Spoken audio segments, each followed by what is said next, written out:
10월 A매치에서 우리가 4대0과 6대0 두 경기에서 10골과 무실점을 기록하면서 클린스만 감독이 부임한 이후에 최고의 A매치 기간을 보냈는데, 물론 우리가 당장 9월까지만 하더라도 클린스만 감독이 부임한 이후에 경기력과 경기의 성적이 매우 좋지 않았죠. 사우디아라비아전도 사실상 승리를 했지만 경기력이 안 좋았었기 때문에 우리가 이번 A매치 두 경기 동안 대승을 거뒀다고 해서 완벽하게 모든 것이 만족스럽다 라고는 할 수 없겠지만, 어쨌든 클린스만 감독이 본인이 추구하는 전술에서 어느 정도 조직력이 맞춰져 가는 모습까지 보여주고 있다는 게 긍정적이거든요. 기본적으로 클린스만 감독은 인터뷰에서도 자주 이야기하지만 공격적인 경기를 좋아하는 사람이죠. 클린스만 감독이 부임한 3월달부터 어떤 현상이 발생을 했냐면, 최전방 투톱을 사용하면서 공격수들을 높게 올리고요. 그리고 좌우 측면 공격수들도 측면으로 넓게 움직이면서 좌우 측면을 넓게 활용하고 싶어 했습니다. 공격수를 많이 배치하고 경기장을 넓게 사용한다. 이 포인트가 클린스만 감독이 본인의 커리어에서 늘상 추구했던 전술적인 방향이거든요. 그런데 그러다 보니까 클린스만 감독이 감독직을 수행하는 동안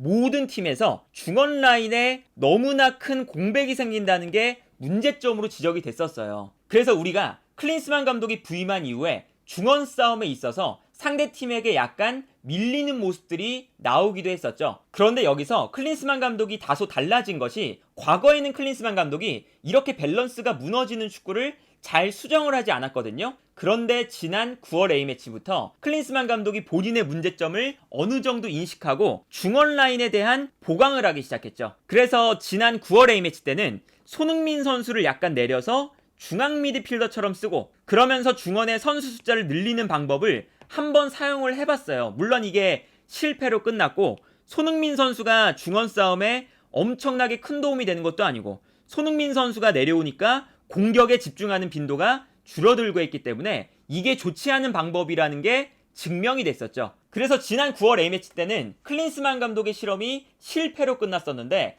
이번 10월 A매치 때는 특히나 튀니지전에 물론 손흥민 선수가 컨디션이 좋지 않아서 경기에 나오지 못했지만 이재성, 홍현석, 박용우 3명의 미드필더 라인으로 우리의 중원을 구성하면서 중원 싸움을 촘촘하게 가져갔죠. 그리고 여기에 더해서 이강인까지 측면에만 머무르지 않고 조금 더 중앙 지역으로 들어오게끔 만들면서 중원 싸움을 우리가 강하게 가져가는 모습들이 분명히 나왔었습니다. 그래서 당장 우리가 9월 A매치에 있었던 사우디전만 봐도 우리가 중원에서 선수가 좀 부족하기 때문에 사우디아라비아가 편안하게 볼을 소유하면서 중원에서 주도권을 가져가는 경우가 종종 나오기도 했었어요. 그리고 우리가 중원 싸움에 선수 숫자가 부족하다 보니까 사우디아라비아가 공격을 수월하게 볼을 주고받으면서 전개를 할 수가 있었죠. 그런데 이번 A매치 기간에는 튀니지전에 특히나 최전방 공격수인 조규성과 최후방 수비수인 김민재 간의 거리가 매우 좁아져 있는 걸 확인할 수가 있고, 그리고 여기에 더해서 우리가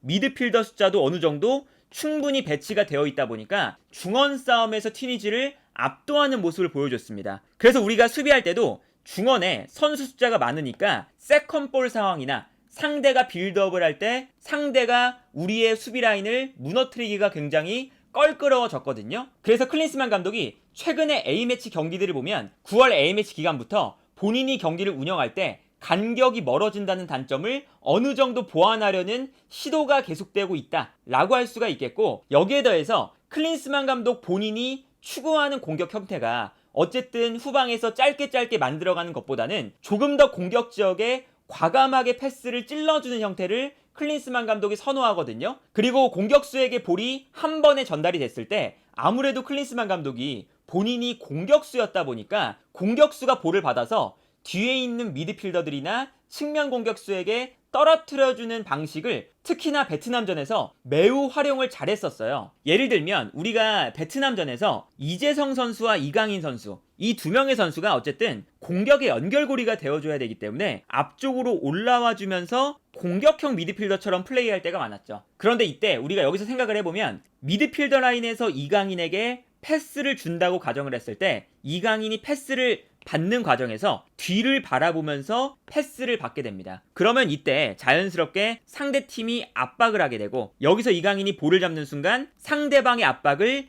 이겨내고 돌아섰을 때 손흥민이나 조규성에게 패스를 줄 수가 있겠죠. 그런데 클린스만 감독은 이렇게 거쳐가는 게 아니라 한 번에 조규성이나 손흥민 선수에게 패스를 먼저 보내주고요. 여기서 특히나 조규성이 떨어뜨려주는 플레이를 워낙에 잘하다 보니까 볼을 받아준 다음에 이강인이 돌아뛰는 순간 볼을 떨어뜨려주게 됩니다. 그러면 이강인 선수는 달려나오면서 볼을 받기 때문에 첫 번째 볼 터치를 하는 순간 이강인 선수는 이미 전방을 바라보면서 패스를 찔러줄 수 있는 동작을 가질 수가 있게 돼요. 그래서 클린스만 감독이 나는 공격수를 많이 배치하고 싶다 라고 했을 때 단점이 중원의 선수가 부족해진다 라고 한다면 장점은 어쨌든 공격 숫자가 앞쪽에 있으니까 이 공격수들의 플레이를 살리는 게 중요하거든요. 그런데 지난 베트남전에서는 공격수에게 패스를 보내주고 앞쪽에 있는 조규성이든 손흥민이든 본인이 볼을 받자마자 앞쪽으로 달려들어오는 이강인이나 이재성에게 떨어뜨려주기 때문에 전방에 배치되어 있는